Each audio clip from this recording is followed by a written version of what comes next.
Hey guys, we are going to read chapter 4 of Kentucky's Kingdom today.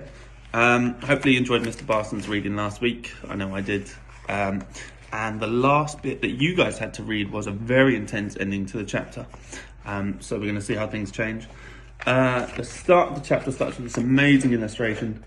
Michael here, poor Stella floating away, and the Peggy Sue in the distance. So I think things are going to get quite drastic in this chapter. So, Chapter 4, Gibbons and Ghosts. The terrors came fast, one upon another. The lights of the Peggy Sue went away into the dark of the night, leaving me alone in the ocean, alone with the certainty that they were already too far away, that my cries for help could not possibly be heard. I thought then of the sharks cruising the black water beneath me, scenting me, already searching me out, homing in on me, and I knew there could be no hope. I would be eaten alive. Either that, or I would drown slowly. Nothing could save me. Then, a sudden glimpse of white in the sea. The breaking of a wave, perhaps. But there were no waves. Stella! It had to be. I was so thankful, so relieved not to be all alone. I called out and swam towards her. She would keep bobbing away from me, vanishing, reappearing, then vanishing again. She had seemed so near, but it took several minutes of hard swimming before I came close enough to reach out and touch her. Only then did I realise my mistake. Stella's head was mostly black. This was white. It was my football. I grabbed it and clung on, feeling the unexpected and wonderful buoyancy of it. I held on, treading water and calling for Stella. There was no answer. I called and called, but every time I opened my mouth, the seawater washed in. I had to give her up. I had to save myself if I could. There was little point in wasting energy by trying to swim. After all, I had nowhere to swim to. Instead, I would simply float. I would cling to my football, tread water gently, and wait for the Peggy Sue to come back. Sooner or later, they had to discover I was overboard. Sooner or later, they would come looking for me.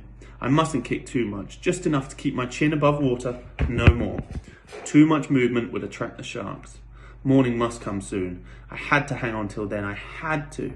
The water wasn't that cold. I had my football. I had a chance.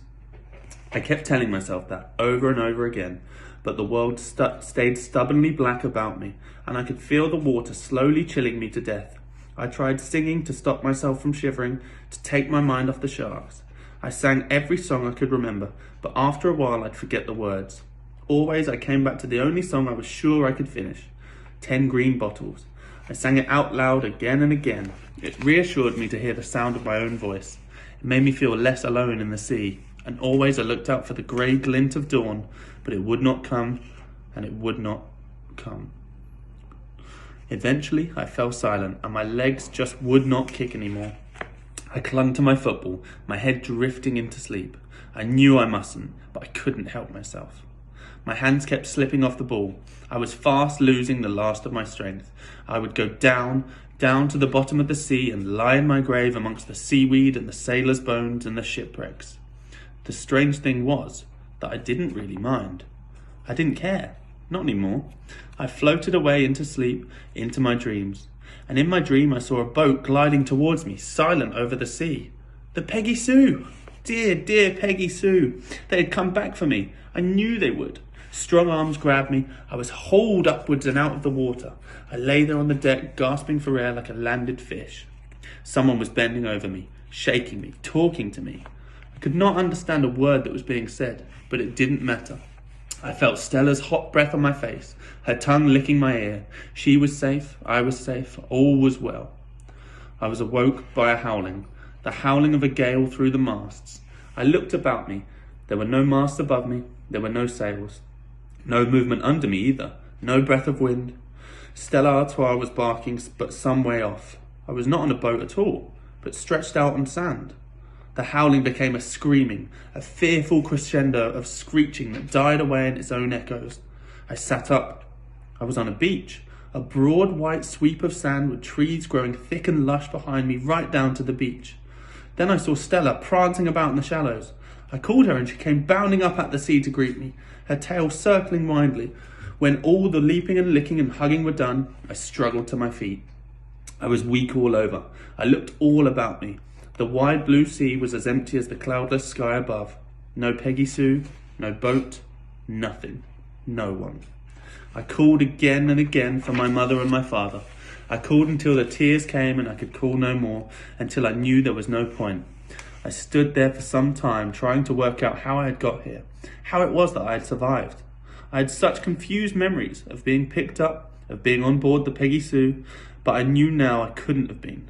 I must have dreamt it. I dreamt the whole thing. I must have clung to my football and kept myself afloat until I was washed up. I thought of my football then, but it was nowhere to be seen. Stella, of course, was unconcerned about all the whys and wherefores. She kept bringing me sticks to throw and would go galloping after them into the sea without a care in the world. Then came the howling again from the trees, and the hackles went up on Stella's neck. She charged up the beach, barking and barking until she was sure she had silenced the last of the echoes. It was a musical, plaintive howling this time, not at all menacing. I thought I recognised it. I'd heard howling like it before, once on a visit to London Zoo. Gibbons. Funky gibbons, my father had called them. I still don't know why to this day, but I love the sound of the word funky. Perhaps that's why I remembered what they are. It's only gibbons, I told Stella. Just funky gibbons, they won't hurt us. But I couldn't at all be sure that I was right. From where I now stood, I could see that the forest grew more sparsely up the side of a hill, some way inland, and it occurred to me then that if I could reach the bare, rocky crop of the summit, I would be able to see further out to sea. Or perhaps there'd be some house or farm further inland, or maybe a road, or I could find someone to help. But if I left the beach and they came back looking for me, what then? I decided I would have to take a chance. I set off at a run, Stella Artois at my heels, and soon found myself in the cooling shade of the forest. I discovered a narrow track going uphill in the right direction, I thought, so I followed it, only slowing to take to a walk when the hill became too steep. The forest was alive with creatures. Birds cackled and screeched high above me, and always the howling wailed and wafted through the trees, but more distantly now. It wasn't the sounds of the forest that bothered me though, it was the eyes. I felt as though I was being watched by 1,000 inquisitive eyes. I think Stella did too, for she had been strangely quiet ever since we entered the forest, constantly glancing up at me for reassurance and comfort. I did my best to give it, but she could sense that I too was frightened. What had seemed at first to be a short hike now felt more like a great expedition into the interior. We emerged exhausted from the trees, clambered laboriously up a rocky scree, and stood at long last on the peak. The sun was blazing down. I had not really felt the burning heat of it until then. I scanned the horizon. If there was a sail somewhere out in the haze, I could not see it. And then it came to me that even if I could see a sail, what could I do? I couldn't light a fire. I had no matches. I knew about caveman rubbing sticks together. I'd never tried it. I looked all around me now. Sea, sea, sea. Nothing but sea on all sides. I was on an island. I was alone. The island looked perhaps 2 or 3 miles in length, no more.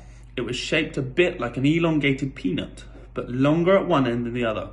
There was a long swath of brilliant white beach on both sides of the island, but at the far end another hill, the slopes steeper and more thickly wooded, but not so high as mine. With the exception of these twin peaks, the entire island seemed to be covered with forest. So far as I could see, there was no sign of any human life.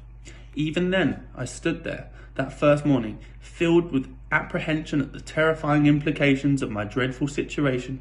I remember thinking of how wonderful it was, a green jewel of an island framed in white, the sea all about it like a silken shimmering blue. Strangely, perhaps comforted somehow by the extraordinary beauty of the place, I was not at all downhearted. On the contrary, I felt strangely elated. I was alive. Stella Artois was alive. We had survived. It's a lot of tricky words there, guys. Make sure as well. Have a look on Google, have a look in a dictionary if you've got them. See if you can work out what they mean. I sat down in the shadow of a great rock. The gibbons set up a renewed chorus of howling and hooting in the forest, and a flock of raucous birds clattered up out of the canopy of trees below us and flew off across the island to settle in the trees in the hillside opposite. We'll be all right, I told Stella. Mum and Dad, they'll come back for us. They're bound to. They will. They will. Mum will get better and they'll come back. She won't leave us here. She'll find us. You'll see. All we've got to do is keep a lookout for them and stay alive. Water. We'll need water. But so do those monkeys, right? We've just got to find it, that's all. And there must be food too, fruit or nuts, something. Whatever it is they eat, we'll eat. It helped to speak my thoughts out loud to